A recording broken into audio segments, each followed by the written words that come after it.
Welcome back to Brightside this morning. Gut health is an important base for our overall well-being. And in this morning's Wake Up Wellness, registered dietitian Bridget DeHuan breaks down the relationship between probiotics and prebiotics, which she says act like a garden in our gut.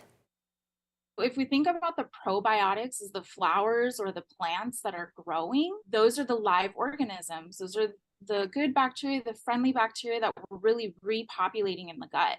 And then the prebiotic is going to be that foundation or the food that we're feeding to that good bacteria. Prebiotics are found in non-easily digestible fiber. We're looking at whole grains, things like oats. We're looking at fruits and vegetables, especially things like bananas, sweet potatoes, chicory root, Jerusalem artichokes, onions, asparagus, cabbage. Probiotics contain the live gut-healthy bacteria. Those comes from a lot of different types of foods like yogurt, dairy products, things like that, fermented items. Great options are going to be tempeh, soy, yogurt, like you mentioned, kefir too. For example, if I were to have some bananas on top of yogurt, now I'm not only just getting the benefit of the probiotic of the live healthy bacteria that's coming from the yogurt, but I'm also getting the nutrients from the banana, the vitamins, the minerals. Several drinks on the market like kombuchas, teas, and sodas market themselves as a good source for both. If you're finding yourself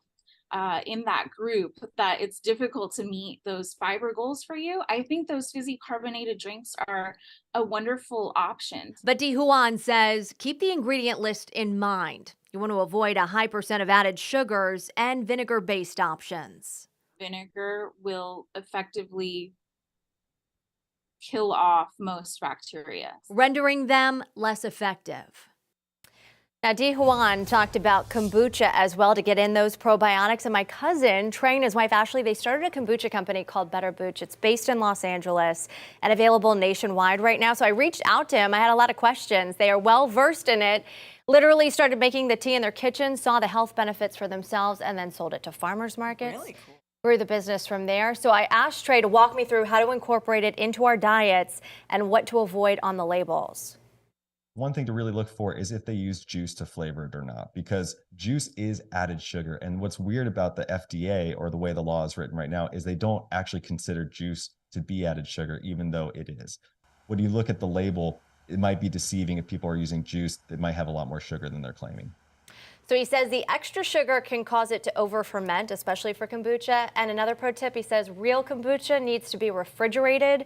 So you shouldn't be able to find it at room temperature on a store shelf. You know, It's not real if you find it there.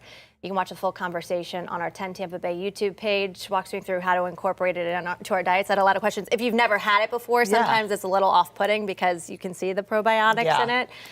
So had a lot of questions, and he'll walk you through the whole thing. That's really cool. You have that cousin connection there to something really beneficial to our health. Yeah, lots of different options there. Get those probiotics, prebiotics in, yogurt, all the kimchi too is what she said. Lots of great stuff. All right, keep things moving inside.